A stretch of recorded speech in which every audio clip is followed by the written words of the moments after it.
Tihema Johnson. I'm from here right in Gizzy, and also I'm part Rara as well. So I did live there for a few years in my younger days, growing up. So, GEM Cuisene, like how did you come about that name? So in the midst of all the planning, which has been maybe just over a year now, my partner and I, we were sitting there, you know, thinking of names like, oh, what's good, like tea time, or, you know. And then we thought about it because I used to work at the Wānanga, the kitchen there in Elgin, Foodie Hera Te Kurapa campus. Yes.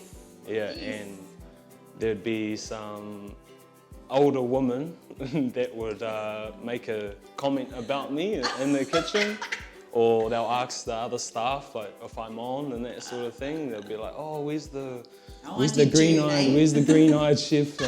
Where's the hot green-eyed chef?" and that sort of thing. So we're like, "Oh, well, how's about green-eyed Maori?" Green-eyed Maori cuisine, and then that's when we came up with the name. So what inspired you to become a chef or a cook? Well, growing up, my upbringing, it was good. Yeah. Like I loved it, but I had an emotional connection with food. So I was really big growing up as a kid.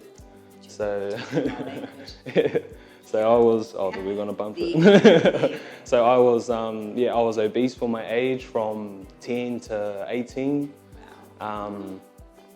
And I was at school, I was high school, and I was walking to my tech class, and next door was a catering class, and I could smell the food that they were cooking, and I was like, oh, so do they cook their food and then eat it? And I was like, and that was my sole purpose of wanting to sign up to the catering class, because I loved food that much that I'll do anything for food. Literally drew you in. So then I thought, oh, skip tech, skip graphics, I'm gonna go do the catering class. And That's so awesome. so yeah, and that was only a year.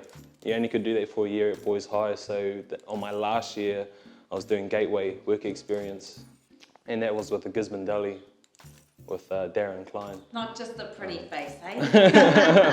So apart from, you know, partaking in that course, who else taught you? Do you have anybody else that taught you how to cook?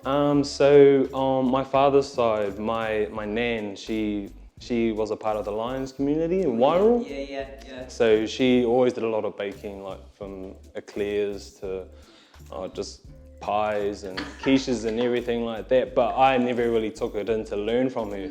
It was because the food was always there, so I was just eating it.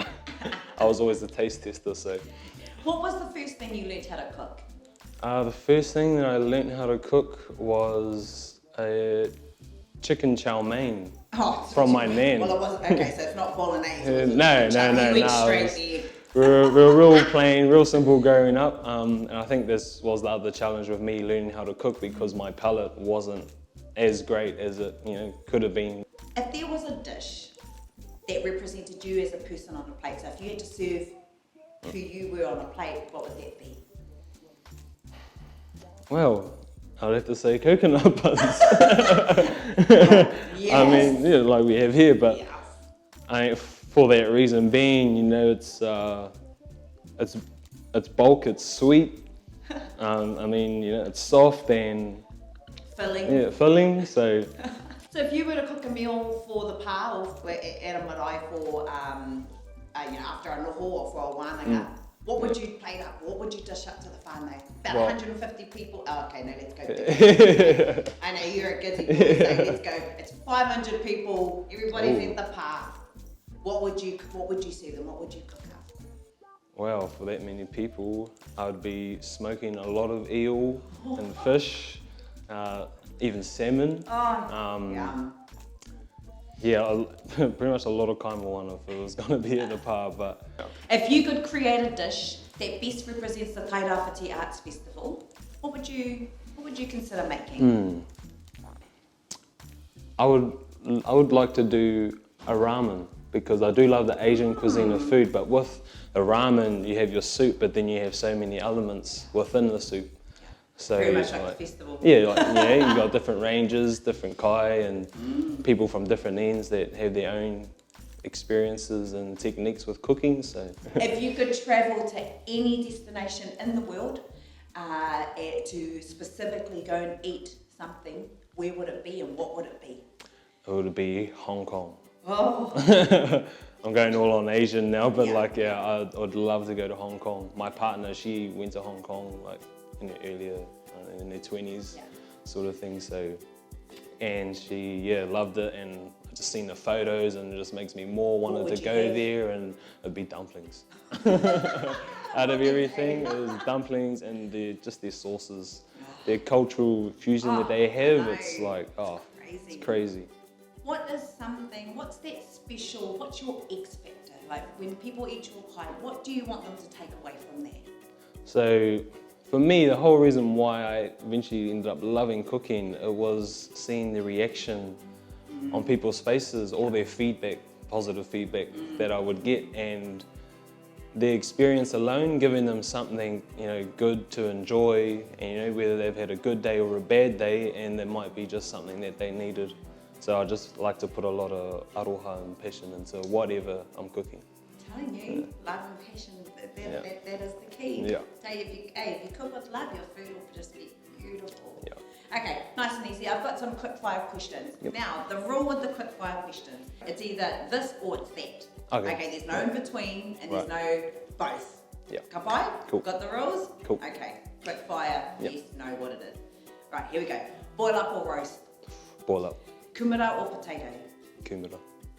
Seafood or meat? Seafood. Ooh, broccoli or cauliflower? Broccoli. Chocolate or lollies? Oh, lollies. Cakes or biscuits? Cakes. Fry bread or rewana? Fry bread. Lamb's tails or pig's trotters? Ooh, lamb tails. Rice or noodles? Noodles. McD's or KFC? McD's. Ooh, coriander or parsley? Coriander. And last one, cream power or raw fish? Ooh, raw fish. Oh, so that's awesome. Now, I see we have some beautiful coconut buns that need some tasting. Yep.